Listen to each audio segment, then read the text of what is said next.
Joining me on the show, renowned commentator Sarah Birete, Executive Director of the Center for Constitutional Governance, and Mr. Kaija Harold, the Deputy Spokesperson for Forum for Democratic, Secretary General for the Forum for Democratic Change. We shall be battering on a lot of stuff with my producer later for why he insisted that you are. Well, I always try to help in the spokesperson. I think that's why sometimes people call me. Sure, you try to help. Yes, I always stand in when he's not around. Don't you have cadres within the Forum for Democratic Change to be able to distribute these jobs effectively? We do.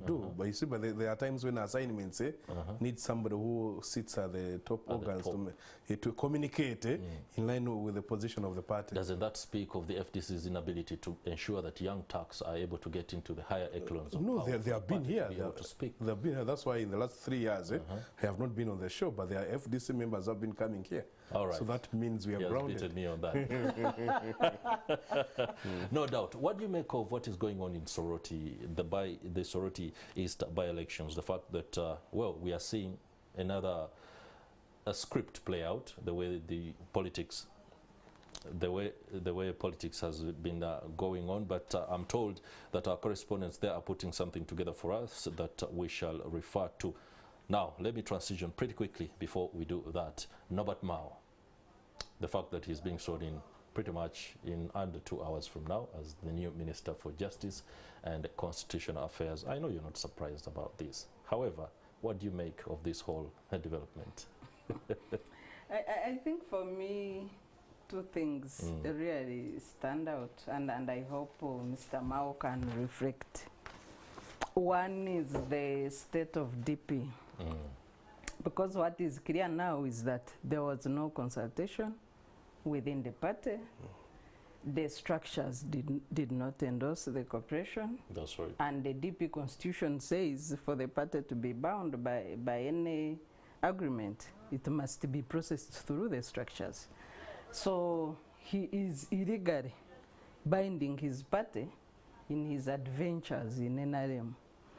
I wish he could let the party be, and then he takes his next steps as he has decided as an individual with a few of the people that he has agreed to cross over with. I think, and what is important to note is that political crossing is not a crime. In a multi-party dispensation, people can cross from one political party to another. But when you strangle your party in the process, and I hope that was not part of the deal, because as you see, we have a script, a known script of UPC and what Akena did through what he termed as an alliance in 2016. Yeah. He strangled UPC. UPC is dead. He made a deal with NRM, cut the deals he wanted to cut, mortgaged his wife, who is supposed to be the first lady of UPC, and UPC is no more. So, and when you go to Uganda House, every door has a policeman guarding the alliance with NRM. So yesterday what we saw at DP was a strange police, unusual, at the press conference at the DP. So DP is just walking in the steps of UPC to its death, led by Mao. To me, that is very unfortunate. But as an individual, if he had crossed, informed his party, I want to do ABC. I know he has a wish list, which sounds very good. National dialogue, transition, it's a very beautiful wish list. He has also promised us an earthquake. Apparently something is coming up. You know, it's a beautiful wish list. But for him to deliver 30% of that wish list, he needs the support of Jesus Christ, the Holy Spirit, and God himself. What do you make of that very grim assessment by Sarah Birete? No, you know, Sarah we're anticipating Jesus is coming. Yes, Sarah made life very easy for me. Yeah. I think since not thinking, I know, because she has been here monitoring what we do. She can give the right, prescription and give the right drugs for the problem. What you see happening, and she compared with that, what is happening in UPC, is what you're going to see happening. You see, I have been telling colleagues, you don't want to stay in your father's house and again stay in a man's house. You can't crisscross. In the past, the Baganda would even tell you that we even burnt your what? Your bed. If you're going, you're going. But you see, trying to stay would actually show that your intentions are bad. Because you have gone to get married. DP is an opposition party. When you look into what we saw as an MOU, it only tells you that we are going to support the positions of the NRM. So I was asking in my head, if the Minister of Justice was at you call it this place down here where they speak, the NRM people. Media Center, that place. And then you're on Monday, speaking about giving the position of NRM. And then on Tuesday, you come to the City House to critique or again to amplify. You know, that is really bothering me. To critique or to amplify. To give perspective. You cannot. Now in every election, UPC doesn't front a presidential candidate. But actually support the NRM flag bearer. Are we going to see the Minister of Justice contesting against his CEO? Because apparently the flag bearer of the chairman of the president of DP becomes the flag bearer in an election. So now you are the chairman, you are the president of DP, who has a memorandum of 5 years starting today. They start today, 5 years. That means that memorandum ends after the next election.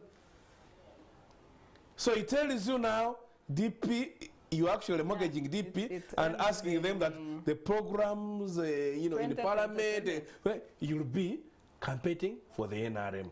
So what happens with this capital? So that's the state capital I've been talking about. The NRM, when it was coming here, it only had the parliament, which is NRC, the military, which was NRA, and then the executive NRM. What they did not have was the police. And Mr. Museveni always attacked the police, and then plus the other institutions. He has been picking one by one, one by one, one by one, one by one. Now eventually, DP is falling the next victim. So when I look at colleagues in DP, you look at very frustrated people. People have been, sometimes this struggle, people get tired. As she said, when you get tired, leave. I always speak to girls who want to get married. They say, I am tired of hope. And they tell you, I want to get married. But you don't bring your boy in your father's house. So the thing they would do is say, guys, you've given us a platform and a big front. But the bad thing is, when you look at the memorandum, seems to be that when you don't have DP, you're not here. Well, allow us, before you do interject on that particular issue, let me look at it in, for example, FDC is looking at DP and the drama unfolding. You must be saying, oh la la, this is our opportunity to cement our position as the next. It's not even that. You don't cement in such a situation. What do you do? Because what we really need, you see, when there is a thief on the village, I don't know, even these days, we've been told by all the local defense that you guys, the heads of the families, will not sleep in their house. We shall all sleep out to first deal with the thief. Now when you see one of the households conniving with the thief, then there is a serious problem. What we must do at this time is to make sure that we reduce the numbers from the regime. You don't defeat the regime when some of your people are crossing over.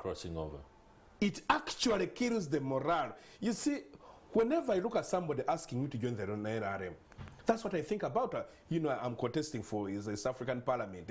But whoever tells you, can we take you to Mr. Museveni? And I tell them, the long walk I've walked, what it means if I crossed over. I tell them, I'd rather lose. All right. There you have it. You had an interjection as Mr. Kaija was making that point on the fact that it's a very precarious situation for the Democratic Party. No, the purpose of NRM and what it does, and good enough, President Museveni is always straightforward. But we like second guessing him. To lose. No, he said he will finish opposition. He started with UPC. He has now taken DP, and the deal is not about Mao. The deal is about killing DP, and Mao knows it very well. Mao has been good enough, you know, he's a good orator. Yeah. And he has been saying many statements, even Bukenya during TDA, you know, Mahogany has become paparious. Yes. Now you look at Gumire, you say now Gumire has also become paparious. So he knows, and Mr. Mao knows. He's a very intelligent man. He knows that the deal is to kill DP, and he knows he has crossed over. But he's maintaining the public relations of a corporation. Wouldn't you love the Democratic Party, or does it speak to the weaknesses of the party itself? Its inability, for example, right now to state clearly where it stands without necessarily depending on the president's word. Is there a mechanism, either the National Council? But the leaders of DP have been on record the whole of 1 week. Yes, they are clear. They are not. They have nothing to do with this corporation. The MPs, the council, the people, and they've gathered more than 200. What I mean is that saying that, but you are evidently hamstrung to be able to completely. Nobody's seen now. No. The constitution of DP. Demands that they gather signatures for the Secretary General to recall the structures. Yes. They have gathered, the Constitution needs 130 signatures. They have over 200 signatures. So they should be so if the Secretary General now does not recall the structures to sit and deliberate on Mao's crossing, and some members are saying they can even go to court. Exactly. They have many avenues and they are moving. So I think it is not fair. But of course now, this situation is different. You see, one of my professions is accounting. In the past, before modern accounting, an accountant was almost everything. He starts an invoice, and then he's one in charge of the procurement. Everything was in his office, LOPs, and he approves and everything. They said, that guy becomes the thug. Now they say there's a person who initiates it. There's a person who approves it. So that you make checks and balances, and then you even widen and makes it hard. But now this is what these guys dealt with. In a deal where the party president is, the Secretary General, the spokesperson, the chairman. So all the signatories, even you see when you are starting, if we said an organization, they said they need 3 signatures for our account. They thought that 3 people will not connive to steal money. Now we are the chairman, the treasurer, and the secretary have connived. They will steal the money. So that is where now DP is. And you know the DP with the brains they have, it is what now they are trying to sit down and work around to make sure how do you force the Secretary General to call who is part of the people you are trying to chase to invite to call for the meeting. Okay, before we transition to the Soroti East By election, allow me delve into the fact that now that Mao is Minister for Justice and Constitutional Affairs, it's a reality upon us. Yes. How do you see this playing out? Is it an opportunity, for example? There was a commentator the other week who said that perhaps the president has realized that psychophancy can no longer take him anywhere, and he's willing to bring in a fresh mind to institute reforms within the justice system. Do you see Mao as a lawyer and a man whose governance and leadership credentials are no doubt, given his reforms and how he conducted himself as chairman of Gulu? Do you see him actually being the beacon of hope? For the record, Mao is the right man for the right job at the wrong time and in a wrong establishment. And then with the wrong boss. And he will not do much. All right. No, for me, my thinking about that, you see, what you are saying is as if even that commentator was in Uganda. Which kind of boss is he working for? For starters, when Mr. Museveni came here, he picked all the best brains in this country to work for him. Semogerere. We even moved him around the world. That was under a clear. No, I'm telling you the guys that have worked with him. You've had the Chitarikos. You have had Omar Atubos have come into help. The Agra Wolves are not novice. The Specials were DP. the... But look at Professor Kanyihama. Exactly, look Professor. at All, Chidinma yes. Kubuya. all Very have intelligent given- people. But you see what you have been told Extremely about intelligent people. those who know Mr. Museveni. He does not invite you to perform a duty. All right. He only invites you to get some kind of honey from you. He must be the achiever. And Mr. Mao knows, Chairman Mao knows, he has been iPod as president of DP. What has he been has able? been Because there now twice. there has been principle, where you sit on the same table as men. Now you have changed the table, and then this guy is the boss. Those who have spoken to Mr. Museveni, he has been picking his calls.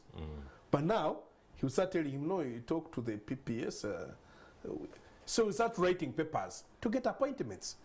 He was better off achieving that when he was outside, where he buys his own fuel, where he buys his own car, and then he says, man, we need to talk. What happened in the National Dialogue when it was put in the Prime Minister's office? Which is in that. Actually, they did that. The moment it was put in the Prime Minister's office, it was shelved. And Mr. Mao knows that. So you are only helping him, one, to reduce the morale of those opposing the regime. When you move around the street, people say, politicians are, no. We only help you to get up there. So the man, you're actually bidding. So the highest bidder takes you. That is what's really happening. And he must be knowing. If he doesn't know that, that is what is happening. Allow me ask you the question. Well, let's look at the silver lining in Mao's decision to join the National Resistance Movement for the opposition political parties and all actors. The need to come together as a unified bloc, not to be seen to attempt to come together and then interests or self-interest within the all players begin to take over, but to actually and in a sober way tell yourselves that it's about time that we are one in order to fight or dislodge the National Resistance Movement. Is there any chance for that? No, apparently there's no word. I've started people fighting dictatorship all over the world. It is they will never be in the same pot, but you agree on a project, on what to work on. We may be different if FDC, no, DP. No, I'm disappointed you began by deflating the question. No, yes, no, and I am telling you a reality. You see, in Uganda, we used to the ifs. Go to South Africa, there were the Chief Butheleza and the world, there was the Common State Party. But we only talk about the ANC, which was leading. Go even if you went to India, where Gandhi was, there were many groups. There are always many groups. Yeah. But the most important thing is to be able to identify a problem. As I said, when you have a thief in the village, a robber, all heads of households come out to come and deal with it. You don't cease to be the owner of your house. Is FDC willing, for very example, very willing to ensure that its own interests take the back seat in order to achieve? No, very willing, very willing. But we are having a monster eating us. But that doesn't mean that the president has to go to cabinet. Yes, you don't. That is not how states are governed. No, of course not. But the question is simple. What is the likelihood of a single bloc within the opposition right now? Or you are going to be fighting the same game? No, let me tell you what happens. The regime, like ours, will never allow me to work closer with Sarah. They will use all forms of proxies. And that's why, you see, to have resigned. No, what I'm requesting you is... But they have a uniform broken. Yes, Gandhi started what we call statecraft. You saw the other Democrat parading no parades prior to their president coming to what? To Soroti. The president of NUP was going to Soroti the next day. But the other Mukura was parading any Tom and Dick. That's propaganda. No, yes, and no, in statecraft, propaganda in politics is very, very important. Yeah. But of course... So, let me tell you, Uganda's money is used to procure support for regime than to build hospitals and roads. You can ask, who goes to State House and lives without money? Center for Constitutional Governance is, well, priming itself as one area where we can find solutions to some of our problems, including the fact that money is still very big in terms of deciding who does what and who goes where. If we came to the Center for Constitutional Governance and we want solutions to some of our problems right now, outline them for us. What are the problems?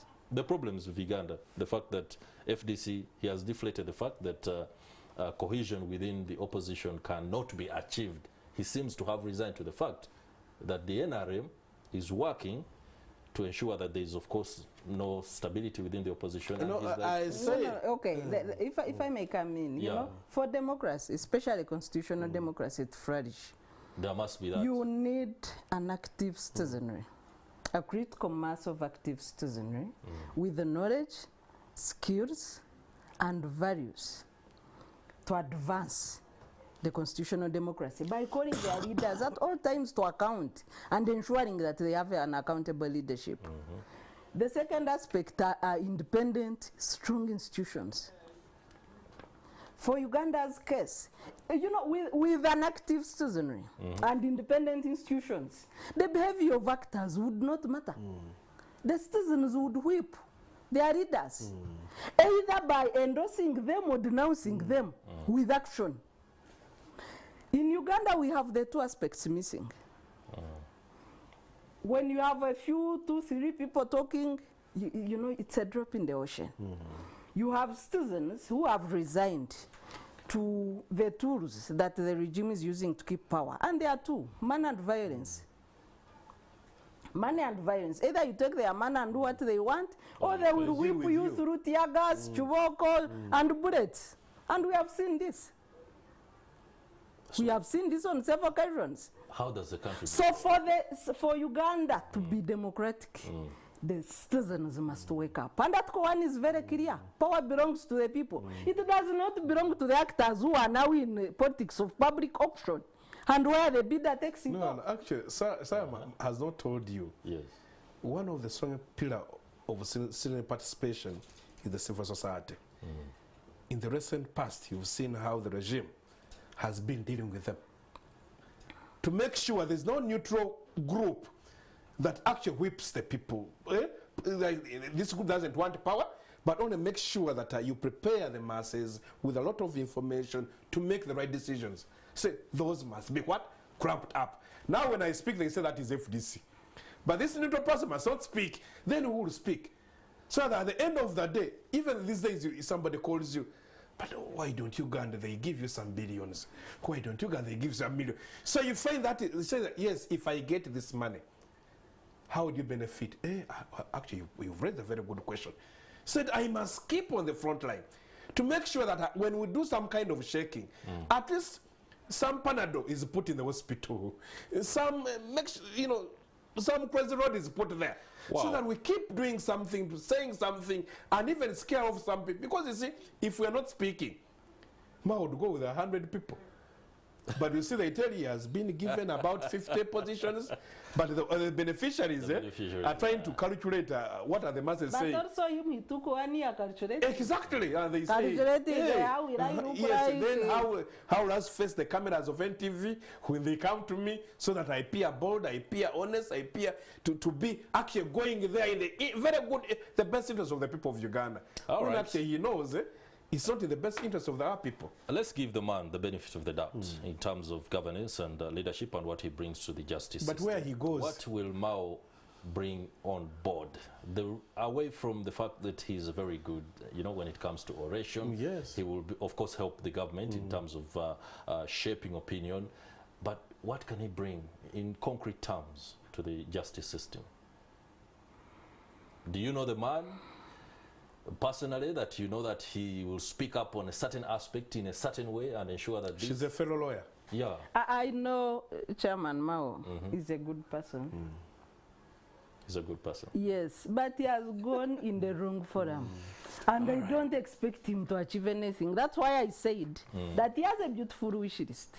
But for him to achieve 30% of that wish list, he does not need only the Holy Spirit.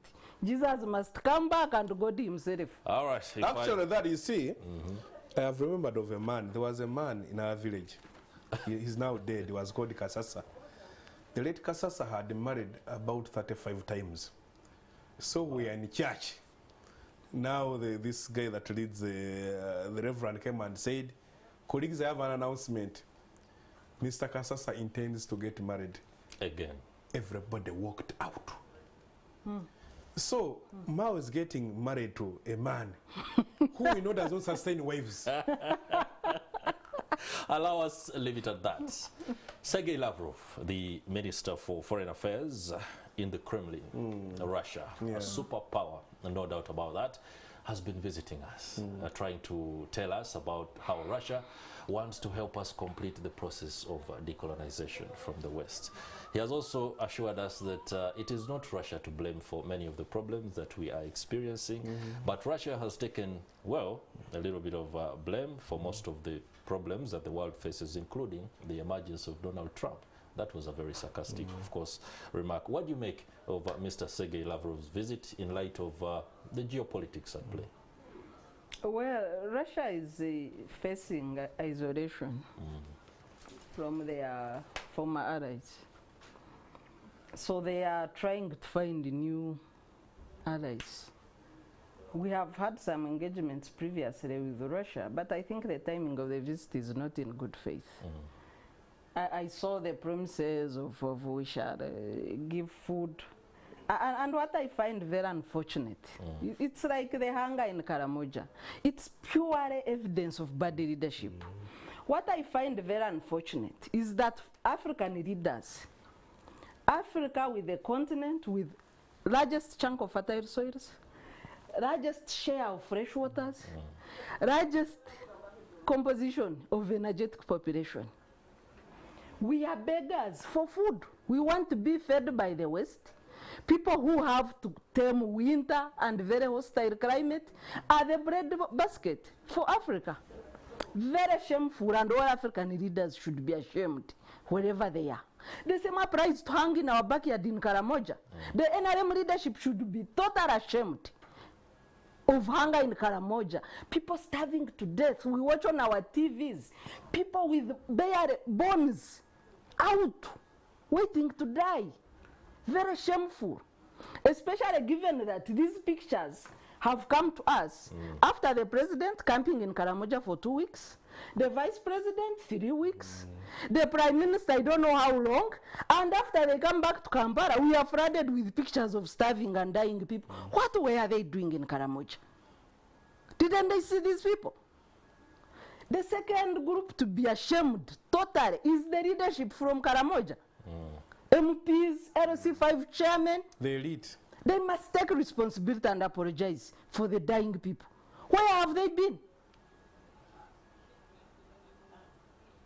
They've been around. But away from that, yes, Russia is looking for company amidst isolation. Uganda has said they will not ally. I saw the president's statement. He is neither allied to the east or the west. Those were Cold War jargons. Cold War is long gone.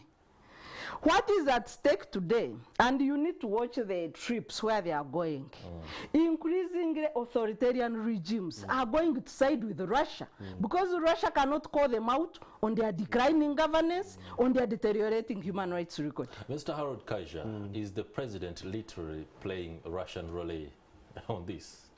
Of course, you see, you know, one time my brother is a political scientist. He was one time asking me, how many political scientists sit in your neck? Because you are dealing with a political scientist. Yeah. Is political science? Science is the governance, the science of governing society. Read the people, manipulate them, and achieve what you want. Machiavellianism. You see, when I read about Russia from the history of colonialism and pre-colonial society, and even eventually post-independence struggles, the only thing that Russia will help you is to give you guns. When you look at the people... And technology to close civic space. Exactly. Yeah. Yes. And we need that yes, too. Where we are. You know, that's the only thing I hear about Russia. Whoever goes, I'll give you guns, I'll give you guns, I'll give you guns. I've not heard of technology. To assemble it, electric buses and vehicles, to fix our water problems, to fix our the Karamoja hunger that has been there. We know early warning where actually, you see, Karamoja became a place where if you want to write an energy, you go and work there, they will never solve problems because that is where they benefit from. That is Russia. So Russia is now trying to mobilize whoever could be wanting something from the US. Now people are using Russia, that I support Russia, so you buy me out. Not that they support Russia, to be compromised by the US. So that, no, for me, see, when Russia was telling that he do not question governance issues. Oh, okay, fine, I will not allow. Yeah. Russia is saying that if I don't, I want to stay for a whole life, okay, fine, fine. That is the intention. They cannot discuss because today, they cannot discuss human rights. You see, any serious government with the people qualified to be called leaders, you would think, where is the mind of the people of Uganda? The people of Uganda, you think you still find them looking for visas with Canada. What is the origin with Canada? They want to go to the US, to the UK, and others sold as slaves in the what? In the Middle East. How do you deal with the Middle East? To make sure that you get better deals. You start even getting better jobs other than taking graduates to work as maids. If I saw the government of Uganda seriously quoting countries in the Middle East to discuss the issue of labor, I would be very happy.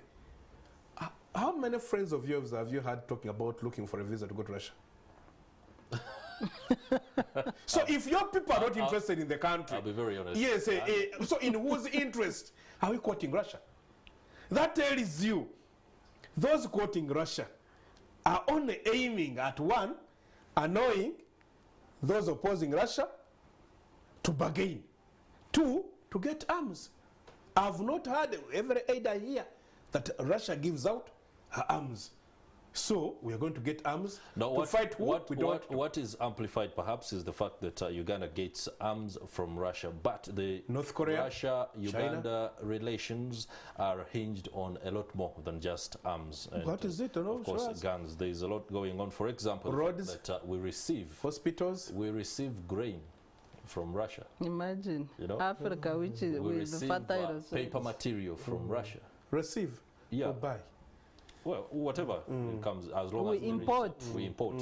At the end of the day, trade is about reception and, of course, seeking to by using money. Now let me tell you, I have not seen, I know the print industry in Uganda. I have not had one say that is flying to Russia. They don't have to inform you. No, I know them. I'm talking about you're talking about a business that I know. They actually import from Kenya papers. Okay. Not from Russia. No, they will tell you all those, like as you see Toyotas, and so you see Uganda is going to deal with Japan because you don't see a Russian car. No, we buy Toyotas from Dubai. Yes? No, I am telling you.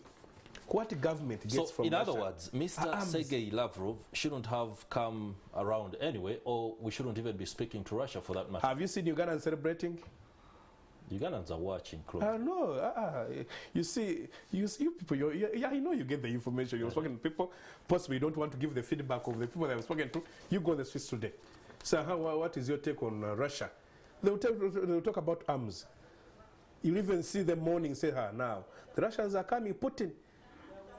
In Makere, they call their vice chancellor Putin, and you know what it means. All right, the issue of Russia and Uganda's relations is very poignant. Of course, it's food for thought, something that calls for a little bit more reflection away from the fact that it's a diplomatic end game that perhaps President Yoweri Museveni is playing his way. Whether he plays it well enough remains to be seen. As the media, we shall of course be reporting these developments. Gentlemen and lady, allow me take you to Soroti, where right now the Forum for Democratic Change is very much embedded in that election. You have interests. However, I see there is a lot of what I would describe as an onslaught that has been delivered by the National Resistance Movement. The big wigs are all there. President Museveni has been there. Prime Minister Robin Anabanja. The state. Within the area is where the Right Honourable Speaker comes from, the Vice President. How are you even surviving in the campaigns? Thank you so much. As you're aware, first of all, I want to greet the people of Teso and Soroti in particular, Biaibo, Yalama, Noi. I want to thank for the support they've given us for more than 20 years. When we've been struggling with them, we'll always, if you see your morale coming down, you go to TESO. And they will never let you down. You have seen it. It is the reason why you see the state is grounded in TESO. You have seen pictures of vehicles, public vehicles, numbers covered with mud. You have seen everybody giving out money. You've seen them competing, who wants to get in charge, and they know getting in charge, that means money. The people of TESO, you see when you're speaking about Soroti, Soroti is the headquarter and the heart of TESO. They really have serious issues now. They're talking about land issues, disarmament, poverty, and whatever you can talk about. So they feel very marginalized. And they want to speak, but what happens? Somebody's putting a knee on their neck. Don't speak. Don't speak. So this election speaks a lot because it's a kind of election that did not come because there was something like the FDC candidate, Honorable Batan, regional election, or he didn't have papers. But they want to claim, they said in court, that there were voters who were put in another constituency, West, and we are supposed to vote this side, and therefore you should have a by-election. But court did not put a by-election in the other constituency, but their interest was to have a by-election in the heart of TESO, so that NRM is seen to be controlling TESO. Because when you have TESO and you don't have Soroti, you literally do not have TESO. When Soroti speaks, the whole of TESO has spoken. Those are the sentiments of a man who has a very particular interest in the election, the by-election that is due tomorrow. From your point of view, the politics at play within Soroti East by-election, the National Unity Platform has no candidate. People expected it to, well, failed one, and the fact that it's backing FDC speaks well for cooperation, doesn't it? Well, NUP took a decision to support FDC candidate, which I think is a good thing. That's a good thing. And you were saying where are you working together? So that is one example where they are working together. Cooperation. Yes. Yeah. And but away from that, the election, the campaigns have been largely peaceful. People have not been stopped from campaigning like we've seen in the other elections where Bob Wine is put under siege because he should not go. The NRM people are going. We have seen in Kayunga that was very violent. So from Omoro, and a comparison between Omoro by-election and Kayunga, this is largely peaceful. And I want to congratulate the Electoral Commission, because they seem to be in charge. Although I know that at the beginning, there were issues of illegal parishes. I hope they were resolved. Yeah. In congratulating the Electoral Commission, wouldn't you love to congratulate the government too? No. You see, conducting elections is a mandate of the Electoral Commission. Any other government entity should participate in the elections under the supervision and invitation of the Electoral Commission. So I have no business with other people. The Electoral Commission is fully funded by the government. I know. I'm saying other government agencies. You know the thing of thanking the big man, yeah? Participate in elections under Electoral Commission. The reason I'm saying that is because when an election goes wrong, it is not only the Electoral Commission that is blamed or finds itself in a spot of bother, but the state. No. Why? I know that, but the biggest blame goes to Electoral Commission. Electoral Commission has been failing to take charge of elections in this country, and that's why I'm underscoring that point. That we see a peaceful campaign, we see peaceful rallies. We're waiting for Sudan tomorrow. Yes. We have seen peaceful rallies. We have not seen a disruption of other special opposition leaders. We have not yet seen tear gas, and yet there have been very large crowds. So I need to congratulate them on that. I wish all other elections were like that.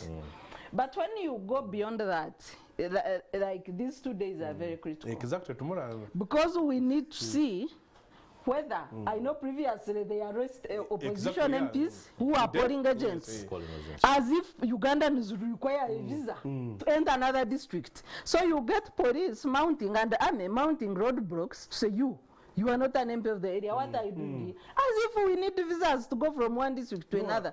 Sarah, actually what they did, they gave us 5 agents for the talent center and 5 supervisors. 5. In the past, they would give you about 24 supervisors for the entire process. Yeah. I think now what they want, they think when the MPs are there, will ask you, What is your role? who allowed you to be here? And by yesterday, we are getting reports of wanting to dispute Posho. You know, they brought trucks of Posho, so now they want to use it over the night. I'm yet to get information what transpired in the night. So now that's why she's saying that these 2 days Are very critical. are the test of the EC. Yes. When the EC will be pretending we've not received any kind of formal complaint, as if they don't watch TV, they are not on the ground, something of the sort. No, even they can say that their TV is off. Like in the general yes, election. yeah, that's what they In the keep general saying. election, justice Say that on my TV is off. said I've not been watching DSTV was off. Mm. But anyway, that's besides the point. But so the quality of the elections will be determined in these 2 days. Yeah. Okay. And I hope that really the environment can allow for free expression of the will of the people, as who should govern them. Short of that, it is not an election, it's a selection. All right, so in light of Thursday and what is expected to happen in case things change, petitions have become a little bit rampant in this country, and we see things happening, and then there's always a flip of the script after the election is announced, the results rather. This happened, the other happened. If it favors the opposition, there's always acceptance. If it doesn't, there's a lot of talk on it. Do you intend to accept the result when it comes in your favor, or no, you see, even if it doesn't, quickly? I Will you want to accept start- the result? No, you see, you accept the result against genuine result. If you've been robbed, you say I accept the robbing. There you are, you have me. But let's first go to Soroti East, where our own correspondents Juma Kiria and Jackson Onyango are on the ground. Well, we hope everything is okay. Let's get that update right now. Hello, a very good morning, Jackson Onyango, there in Soroti East. How is the temperature?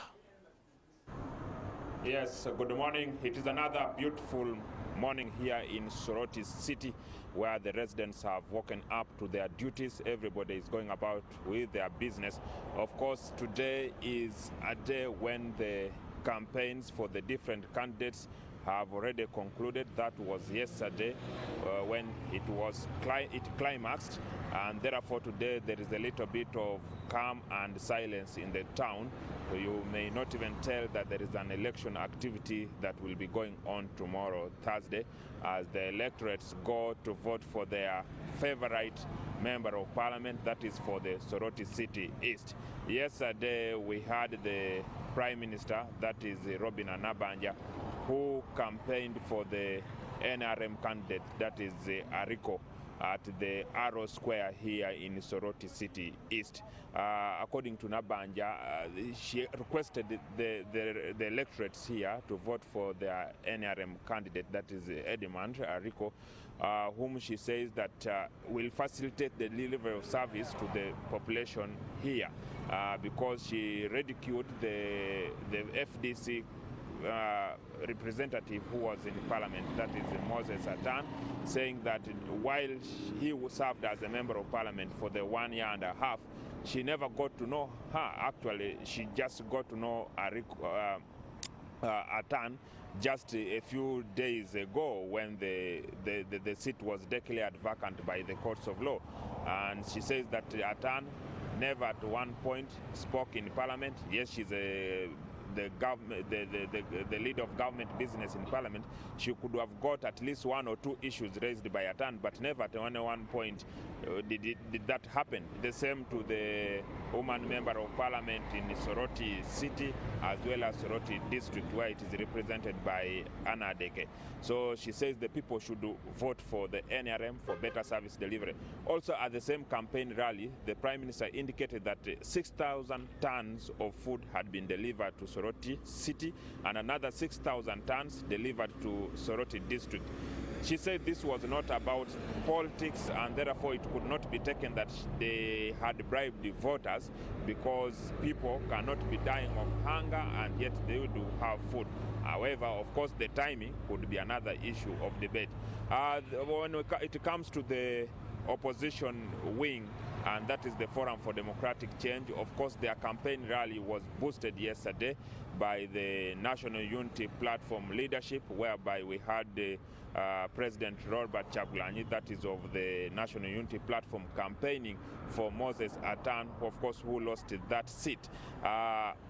There is a lot of issues, of course, here to do with the need to effect service delivery. They urged the residents, to maintain their hold onto this area, because Soroti remains one of those strongholds of the opposition, where currently they have representation all the way to parliament. And they said that they should not change that, because some of the things they are benefiting from, or that they are to get, is out of that pressure that has been exerted by them as the opposition. And therefore also we had Chagulanyi say that maybe this will be another test and chance for them to unite as the opposition and always come up with a common position, because we are aware that there are other by-elections which will be held, for example, in Kasese, Busongora area, in Palisa area, and we shall wait to see whether they will cooperate in that, whether they will agree to support one candidate from the opposition wing. Of course, we gave also the opportunity yesterday to the UPC candidate, that is Pascal Atan. We did ask him about where the leadership of the party were to support him, and of course indicated that he was receiving the necessary support, much as we never saw that. So the situation is come here. Today will be a harmonization meeting that will be carried out with the candidates to agree on how the exercise will go on. There are about 65 polling stations and about 36,000 voters, registered voters, who will be casting their ballot tomorrow. We shall wait to see whether they will turn out in their numbers, but what we can say, it is a tight race between the NRM and the FDC party. We shall keep you updated.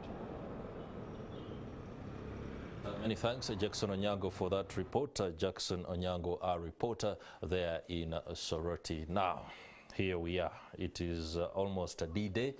What are your final words as we wrap up this conversation on Soroti East by-election? What I want to request those managing elections to allow the will of the people to triumph. What is keeping Africa and Uganda in particular is always have leaders whose trust is in the hands of a few. They all actually say that in Africa, the one who votes doesn't matter, but the one who calculates. All right, Sarah Birete, what's your final word? On Soroti, I wish the same. I wish to see transparent and accountable election in Soroti. I wish to see a clear validation of the will of the people as to who should govern them. Clear, transparent, validation, verifiable election result. And I hope Electoral Commission will deliver that.